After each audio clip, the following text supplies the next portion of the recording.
Season 12ರ ಕಿಚ್ಚನ ಮೊದಲ ಪಂಚಾಯಿತಿಗೆ ಇನ್ನೇನು ಕೆಲವೇ ಗಂಟೆಗಳು ಬಾಕಿ ಇವೆ. ಈಗಾಗಲೇ ಕಿಚ್ಚ ಸುದೀಪ್ ಪಂಚಾಯಿತಿಯ ಪ್ರೋಮೋ ಕೂಡ ಔಟ್ ಆಗಿದೆ. ಸುದೀಪ್ ಬಹುದೊಡ್ಡ ಸುಳಿವನ್ನ ನೀಡಿದ್ದಾರೆ. ಇಲ್ಲಿದ್ದಂತ ಜನ ನಿಮ್ಮಲ್ಲಿ 12 ಜನರಿಗೆ ಒಂಟಿಗೆ ಲಾಯಕ್ಕಿಲ್ಲ ಅಂತ ಆಯ್ಕೆ ಮಾಡಿದ್ರು. ಅವರ ಜಡ್ಜ್ಮೆಂಟ್ ಎಷ್ಟು ಕರೆಕ್ಟ್ ಆಗಿದೆ ಅಂತ ನೀವೆಲ್ಲರೂ ಪ್ರೂವ್ ಮಾಡ್ಬಿಟ್ರಿ ಅಂತ ಕಿಚ್ಚ ಡೈರೆಕ್ಟ್ ಆಗಿ ಜಂಟಿಗಳಿಗೆ ಟಾಂಗ್ ಕೊಟ್ಟಿದ್ದಾರೆ.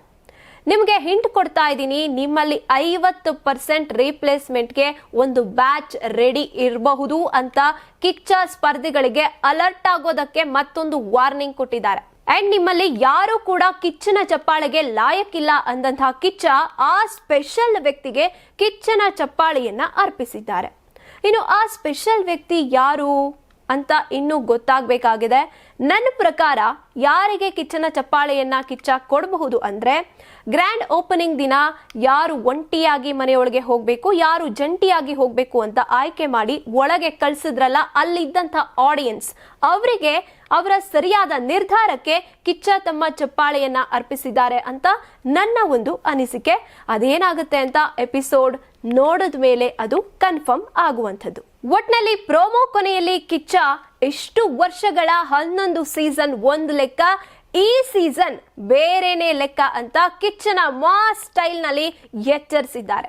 ಈ ಬಾರಿ ಜಗಳ ಆಡಿದ್ದು ಬಿಟ್ರೆ ಯಾರ ವ್ಯಕ್ತಿತ್ವ ಹೇಗೆ ಅನ್ನೋದು ಅರ್ಥನೇ ಮಾಡ್ಕೊಂಡಿಲ್ಲ. ಅಶ್ವಿನಿ ಗೌಡ ಅವರು ಜಗಳ ಆಡಿದ್ರು, ಗಿಲ್ಲಿ ಕಾವ್ಯ ತಿರ್ಗೇಟನ್ನ ಕೊಟ್ರು, ಧನುಷ್ ಗೌಡ, ಅಭಿಷೇಕ್, ಅಶ್ವಿನಿ ಅಪರೂಪಕ್ಕೆ ಮಾತನಾಡ್ತಾ ಇದ್ರು. ಇನ್ನು ಸತೀಶ್, ಧ್ರುವಂತ್ ಕೂಡ ನಮಗೂ ಧ್ವನಿ ಇದೆ ಅಂತ ಕಿರ್ಚಾಡ್ತಿದ್ರು. ಮಲ್ಲಮ್ಮ ತಮ್ಮ ಮುಗ್ಧತೆ ಮೂಲಕ ಗಮನ ಸೆಳೆದ್ರೆ, ಮಂಜು ಭಾಷಿಣಿ ಆಗೊಮ್ಮೆ ಈಗೊಮ್ಮೆ ಹಾ ಹೂ ಹೇಳಿದ್ದು ಕೇಳಿಸ್ತಾ ಇತ್ತು. ಅಷ್ಟೇ ಅಲ್ಲದೆ ರಾಶಿಕಾ ಶೆಟ್ಟಿ, RJ ಅಮಿತ್, ಸ್ಪಂದನ, ಕರಿಬಸಪ್ಪ, ಮಾಳು ನಿಪ್ನಾಳ ಕೂಡ ಸೈಲೆಂಟ್ ಆಗಿದ್ರು. ವೀಕ್ಷಕರಿಗೆ ಬೇಸರ ಆಗ್ತಿರೋದು ಯಾಕೆ? ವೀಕ್ಷಕರಿಗೆ ಈ ಬಾರಿಯ ಸ್ಪರ್ಧಿಗಳ ಆಯ್ಕೆ ಕೂಡ ಬೇಸರ ತರಿಸ್ತಾ ಇದೆ. ಇನ್ನು ಅಶ್ವಿನಿ ಗೌಡ, ಗಿಲ್ಲಿ ಬಿಟ್ರೆ ಇಲ್ಲಿ ಯಾರು ಕೂಡ ಕಾಣಿಸ್ಕೊಂಡಿಲ್ಲ. ಸೋಷಿಯಲ್ ಮೀಡಿಯಾದಲ್ಲಿ ಕೂಡ ಈ ಸ್ಪರ್ಧಿಗಳ ಮೌನದ ಬಗ್ಗೆ ಚರ್ಚೆ ಆಗ್ತಾನೆ ಇದೆ. ಇನ್ನು ಟಾಸ್ಕ್ ಕೂಡ ಸರಿಯಾಗಿ ಅರ್ಥ ಮಾಡ್ಕೊಂಡು ಆಡಿಲ್ಲ. 3ನೇ ವಾರ ಒಂದು ಫಿನಾಲೆ ಸ್ಪರ್ಧಿಗಳನ್ನ ಆಯ್ಕೆ ಮಾಡಬಹುದಾಗಿತ್ತು, ಅದು ಕೂಡ ಆಗಿಲ್ಲ.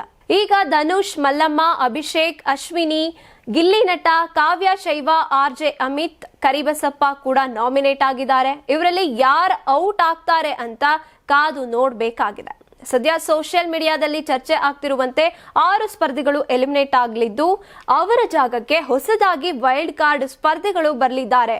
ಈಗ ಕಿಚ್ಚ ಕೂಡ ಹೊಸ ಬ್ಯಾಚ್ ಬರಬಹುದು, ನಾನು ಹಿಂಟ್ ಕೊಡ್ತಾ ಇದ್ದೀನಿ ಅಂತ ಹೇಳಿದ್ದಾರೆ. ಇಷ್ಟು ವರ್ಷಗಳಲ್ಲಿ 1-2 ಸ್ಪರ್ಧಿಗಳು ಏಕಕಾಲಕ್ಕೆ ಎಲಿಮಿನೇಟ್ ಆಗಿರಬಹುದು. ಈಗ ಅರ್ಧ ಬ್ಯಾಚ್ ಎಲಿಮಿನೇಟ್ ಆದ್ರೂ ಆಶ್ಚರ್ಯ ಇಲ್ಲ.